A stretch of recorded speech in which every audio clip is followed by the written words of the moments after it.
ఉమ్మడి ఆదిలాబాద్ జిల్లాలో మూడో విడత గ్రామ పంచాయతీ ఎన్నికలు జరగనున్నాయి. దీనికోసం అధికారులు ఎన్నికల సామాగ్రిని పంపిణీ చేశారు. ఉమ్మడి ఆదిలాబాద్ జిల్లాలో 492 గ్రామ పంచాయతీలకు ఎన్నికలు జరగనున్నాయి. ఎన్నికల నిర్వహణ కోసం కూడా సుమారు 8,000 మంది పోలింగ్ అధికారులు ఇప్పటికే పాల్గొన్నారు. ఒక్కొక్క రూట్ అధికారిని కూడా ఏర్పాటు చేసి వాహనాల ద్వారా సామాగ్రిని అధికారులకు తరలిస్తున్నటువంటి పరిస్థితి. ఇక దీనిపై మరింత సమాచారాన్ని మా ఉమ్మడి ఆదిలాబాద్ జిల్లా కరెస్పాండెంట్ చంద్రశేఖర్ అందిస్తారు. ఆదిలాబాద్ జిల్లాలో పంచాయతీ ఎన్నికల మొదటి రెండవ దశలు పూర్తయిన తర్వాత పంచాయతీ ఎన్నికల మూడవ దశకు సంబంధించిన ప్రక్రియ అయితే కొనసాగుతుంది. దీనికి సంబంధించిన ఏర్పాట్లు అన్ని సాగుతున్నాయి. 494 గ్రామ పంచాయతీలకు రేపు మూడో దశ ఎన్నికలు అయితే ప్రారంభం కానున్నాయి.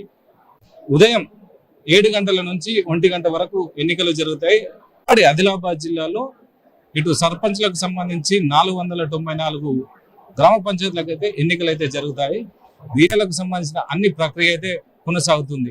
ఇది ఏమైనా కూడా రేపు జరగబోయే ఎన్నికలతోటైతే ఇప్పుడు మొత్తం మీద పంచాయతీ ఎన్నికల ముగింపు దశకైతే చేరుకుందని చెప్పవచ్చు. దీనికి సంబంధించి అన్ని ఏర్పాట్లు అయితే జరుగుతున్నాయి. ప్రస్తుతానికి ఏదైతే పోలింగ్ బాక్స్లకు సంబంధించిన పోలింగ్ బాక్స్లు అయితే తీసుకుపోతున్నారు. కొంతమంది అధికారులు ఉన్నారు, మొదటిసారిగా విధులు నిర్వహిస్తున్నారు.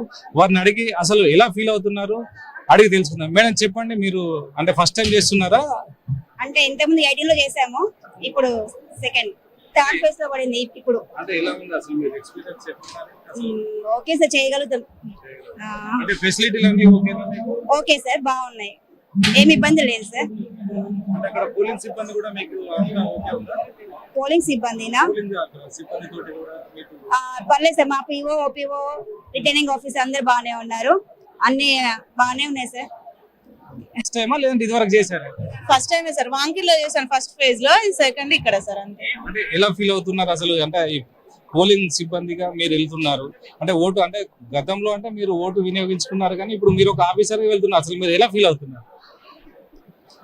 ఫీల్ అవుతున్నాం సార్, ఒక ఆఫీసర్ లాగా మేము కూడా ఒకరిని ఎలక్ట్ చేసేలాగా మేము ఒక ఆఫీసర్ హోదాలో వెళ్తున్నాము.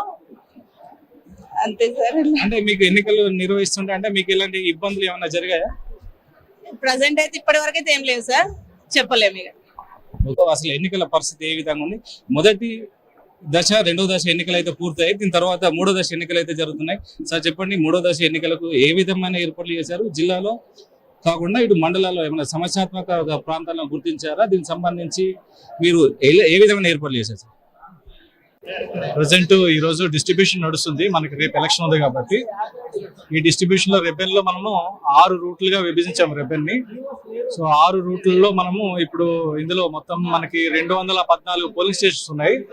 ఈ 214 పోలింగ్ స్టేషన్స్ కి సంబంధించి మనం ప్రతి పోలింగ్ స్టేషన్ కి ఒక పిఓని, ఒక ఓపీఓని అలాట్ చేయడం జరుగుతుంది. దానికి సంబంధించి స్టాఫ్ పొద్దున్నే వచ్చారు. వెహికల్స్ కూడా ఆల్రెడీ అన్ని వెహికల్స్ ని, రూట్ వైజ్ వెహికల్స్ ని మేము సిద్ధం చేయడం జరిగింది. సో అన్ని పోలింగ్ స్టేషన్లు కూడా అన్ని ఏర్పాట్లు చేయడం జరిగింది. అలాగే సమస్యాత్మకంగా ఏవైతే మాకు ఉన్నాయో అన్నిటి చోట్ల వెబ్ కాస్టింగ్, అంటే వెబ్ కాస్టింగ్ ఏదైతే ఉందో దానిలో కూడా మేము సుమారు ఒక దాకా మేము 84 పోలింగ్ స్టేషన్లో వెబ్ కాస్టింగ్ కూడా చేయడం జరుగుతుంది. సో నేను కూడా ఈ 2 రోజులు రెబెన్నే ఉండి పరిశీలించడం జరుగుతుంది. సో ఎటువంటి కొన్ని చోట్ల సిగ్నల్ లేవు, అంటే మీరు మంగి కానీ ఇలాంటి ఏరియాలో సిగ్నల్ వ్యవస్థ కొన్ని తక్కువ, అలాంటి ఏరియాలలో మీరు ఎట్లాంటి ఏర్పాట్లు చేశారు? సో సిగ్నల్ లేని దగ్గర మేము పోలీసుకి సంబంధించి సెట్స్ ఉంటాయి, ఆ సెట్స్ తీసుకోవడం జరిగింది. ఆ సెట్ తో అక్కడ మా జోనల్ ఆఫీసర్ మాకు కమ్యూనికేట్ చేసి అక్కడ ఉన్న అవర్లీ పోల్ కానీ ఇంకేదైనా ఫర్దర్ సిచ్యువేషన్స్ వచ్చినా మాకు తెలియజేయడం జరుగుతుంది. ఇప్పటికే కొంత రిమోట్ ఏరియాలు కానీ అంటే ఇప్పుడు రోడ్డు సౌకర్యాలు లేని ఏరియాలలో ఎలాంటి రూట్ మ్యాప్ ఏమైనా క్లియర్ చేశారా? మీరు సిబ్బందికి ఏమైనా గైడ్ లైన్స్ ఇచ్చారా? ఇప్పుడు రోడ్డు సౌకర్యం లేకుండా అనేది లేదు, కానీ రోడ్డు కొంచెం బాగోలేనిది ఘాట్ రోడ్డు ఉండేవి ఒక ఈ ప్రెజెంట్ ఫేజ్ లో అయితే మనకి తిర్యానీ మండల్లో ఒక 4 పోలింగ్ స్టేషన్స్ ఉన్నాయి. ఆ 4 పోలింగ్ స్టేషన్స్ లో 4 వీలర్స్, అంటే 4 వీల్స్ మూవ్ అయ్యేది ఏదైతే ఉంటాయో ఫారెస్ట్ వెహికల్స్ లాంటివి అట్లాంటివి పెట్టడం జరిగింది. అలాగే లోకల్ గా ట్రాక్టర్స్ కూడా మేము అందుబాటులో పెట్టడం జరిగింది. అంటే కౌంటింగ్ ప్రక్రియ ఏ విధంగా ఉంటుంది? మొదట ఏది కౌంటింగ్ చేస్తారో అసలు ఏ విధంగా ఉంటుంది? కౌంటింగ్ ప్రక్రియ పోల్ ముగిసిన 1 గంట పోల్ ముగిసిన తర్వాత 1 అవర్ లంచ్ తర్వాత 2 o'clock నుంచి కౌంటింగ్ ప్రక్రియ మొదలవుతుంది. కౌంటింగ్ ప్రక్రియ ఏదైతే ప్రొసీజర్ ఉందో ఆ ప్రొసీజర్ ప్రకారమే మొత్తం అన్ని బండిల్స్ చేసిన తర్వాత మళ్ళీ అవి సెపరేట్ చేసిన తర్వాత అవి వ్యాలిడ్ అవన్నీ చెక్ చేసిన తర్వాత అందరికీ చూపించే పారదర్శకంగా చేయడం జరుగుతుంది. ఏ ఓట్లను లెక్క కడతారు సార్? మొదట వార్డ్ మెంబర్స్ దాన్ని మనం అయిపోయిన తర్వాత వార్డ్ మెంబర్స్ డిక్లేర్ అయిపోయిన తర్వాత సర్పంచ్ కౌంటింగ్ చేస్తాం. వార్డ్ మెంబర్స్ తర్వాత సర్పంచ్ చేస్తాం. సర్పంచ్ మొత్తం ఇవన్నీ సర్పంచ్ వార్డ్ మెంబర్స్ అన్ని అయిపోయిన తర్వాత అప్పుడు ఉప సర్పంచ్ చేస్తాం. సర్పంచ్ ఎన్నికలకు సంబంధించి మొదటగా వార్డు మెంబర్లకు సంబంధించిన ప్రక్రియ కొనసాగుతుంది. అనంతరం సర్పంచ్కు సంబంధించిన ఓట్ల లెక్కింపునైతే అయితే జరుగుతుంది. దీని తర్వాతనే ఉప సర్పంచ్కు సంబంధించిన ప్రక్రియ అయితే కొనసాగుతుందని అయితే అధికారులు అయితే చెప్తున్నారు. ఏది ఏమైనా కూడా ఇప్పుడు 3వ దశకు సంబంధించిన ఎన్నికలు ప్రశాంతంగా జరగాలని ఇటు అధికారులు ఇటు పోలీసులు అయితే కోరుకుంటున్నారు.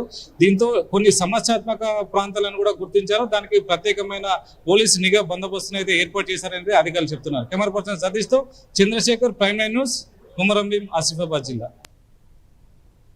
ఇక అర్హులైన పేదలందరికీ ఇంటి స్థలాలు